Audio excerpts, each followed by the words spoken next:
Hi.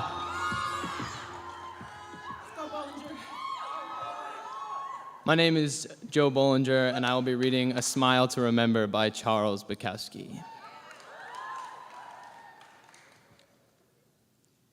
We had goldfish, and they circled around and around in the bowl on the table near the heavy drapes covering the picture window. My mother, always smiling, wanting us all to be happy, told me, "Be happy, Henry." And she was right. It's better to be happy, if you can. But my father continued to beat her and me several times a week while raging inside his 6'2" frame because he couldn't understand what was attacking him from within. My mother, poor fish, wanting to be happy, beaten 2 or 3 times a week, telling me to be happy. "Henry, smile. Why don't you ever smile?" And then she would smile to show me how, and it was the saddest smile I ever saw. One day, the goldfish died, all 5 of them. They floated on the water, on their sides, their eyes still open.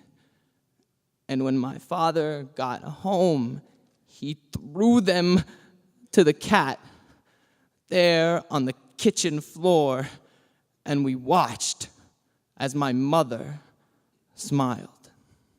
Thank you.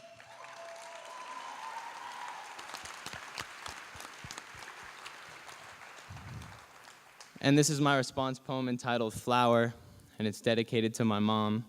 I hope you like it. I know my first word was flower. It wasn't mama or mommy, but it should have been, because I spent every minute of my young life with my pudgy finger in her palm on trips to see the monkeys or long walks to the jungle gym. I'd never leave her side.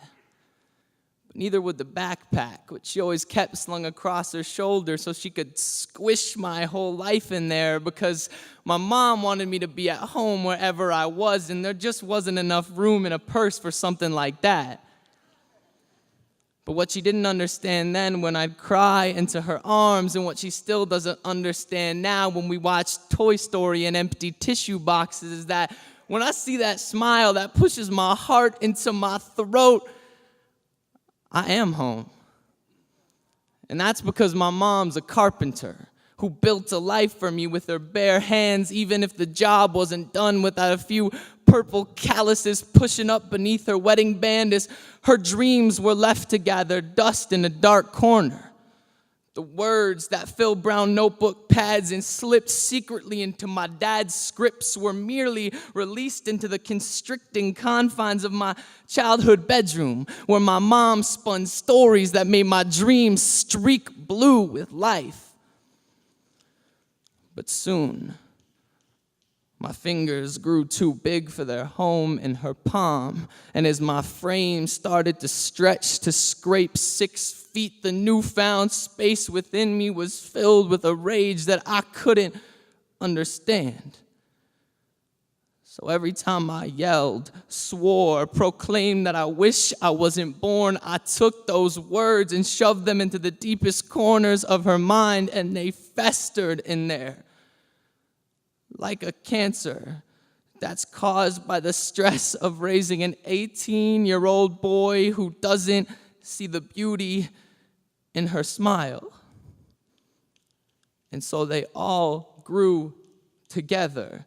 The words that wanted to break free, the cancer that wanted to claim her life, and the boy who never understood that when he slipped notes that said "I hate you" beneath her door and stole car keys and disappeared, that he was giving all that a chance to grow.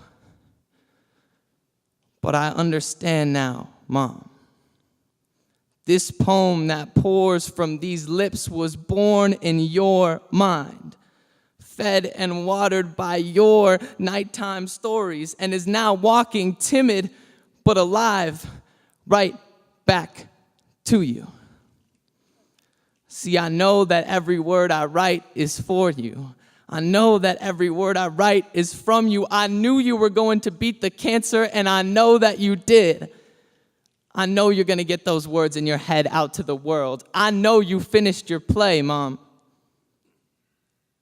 I know my first word was flower. It wasn't mama or mommy, but Mom.